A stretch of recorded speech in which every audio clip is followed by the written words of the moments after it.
Hi, everybody. This is presented by the Linfield Sports Network. I'm Kevin Nelson with the head coach of the Linfield Wildcats football team. Joseph Smith and your team suffered a playoff loss to UMHB 27-10, ending your season in the second round. A really tough draw, having to go to Texas back-to-back weeks, and I personally thought your team fought really, really well in both those games, especially against UMHB, just not getting the result you were looking for.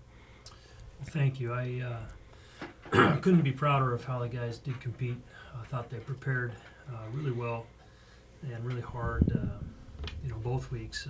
Thought we played tremendous down in Abilene the week before, and we knew going in that it would take a nearly perfect game to beat them. Very, very talented Mary Hardin-Baylor team, and we didn't play perfect.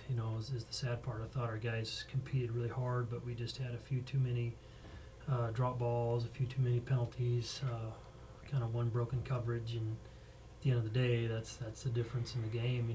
The first downs we actually outgained them, in first downs and close to moved the ball pretty well at times, despite I thought a tremendous defense.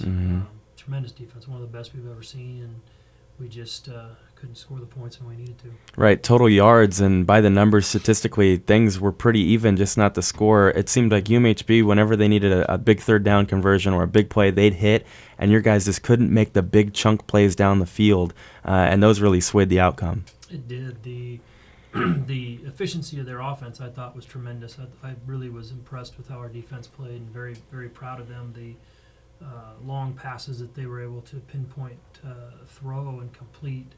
That's hard, and if they play like that, no one's gonna beat them, in the country. If they play an air-free game and make those kind of passes under duress like they did, they won the game. Let's talk about your season as a whole. You went perfect in the Northwest Conference, 7-0. After having a loss to UMHB in the first week, it was kind of win or go home, win or not make the playoffs all season long for this team. Just kind of stressful all year long up until you finally made it in.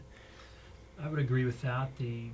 The early loss certainly put us in a must-win situation. The amount of teams that were strong in the country, the WIAC and the MIAC in particular, you knew that 2 losses in our league just wasn't going to get you in. Mm-hmm. And ultimately that proved true. Whitworth was a fine team this year, but certainly not up to the level of those other conferences. So yeah, it put us in a must-win situation, and I liked how our guys responded. We were a much better team come into the year than we were in week 2, and I really felt like we had improved to the point where we could play, toe-to-toe with anybody, and certainly those top 3 or 4 teams that are just at a talent level so much higher than everybody else. It's a different game when you're playing Mary Hardin-Baylor or St. Thomas or Mount Union or Whitewater. It's Oshkosh. Those teams are just so much more physically superior to the other levels that it requires you to play a clean game and have your fundamentals be flawless. And I was really pleased that we got better to the point where we could do that. Mm-hmm. Your senior class, 25 guys on this roster, including Gallardi semifinalist Sam Riddle. Just talk about this group, a really special group, both sides of the ball, offense and defense, a lot of skill guys. Absolutely.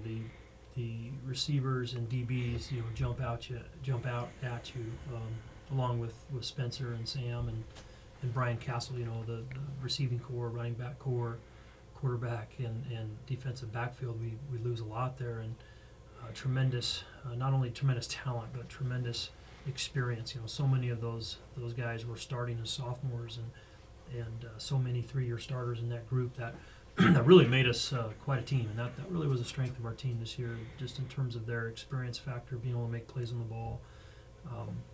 It really comes down to that in the playoffs, and I thought we were pretty strong in that area. Looking at next year's team, you do have a bunch of younger guys coming up to fill those roles. Just kind of talk about what are your team needs going into this offseason. Well, we're in the process of working on that. I haven't turned our thoughts too much on next year's team quite yet, trying to put this season to bed, so to speak, in terms of banquets and all the organizational things, collecting gear, and many of the housekeeping items. But certainly we have plenty of talent coming back, and I'm real pleased with our young players. But in terms of freshmen, we're definitely going to recruit hard. The skill players and the line. We really want to find the best players we possibly can that are high character young men that are good students that have good aptitude and love football. I mean, that's what we're looking for. Right, that's kind of the Linfield way, not just being a good football player. Some guys you get from junior college or transfers from other schools. Johnny Carroll, coming from OSU, for example. Are there any of those guys kind of that you're looking at currently? Well, the transfers that have come to us over the years have been all young men we recruited very highly out of high school. So they're really kids that have come to us after trying maybe a different school, not liking it, not liking the academics there, the culture there, or just not being a good fit for them. So no, we're not really. We don't actively look for transfers. That's really not our style. We're a freshman-oriented program, but we do get kids again that we recruited as freshmen that come to us. And right now, I don't have any idea. Yeah. Coach, thanks for the time. 9-2 this season, 7-0 in the Northwest Conference. Another great year for Wildcat football. Thank you.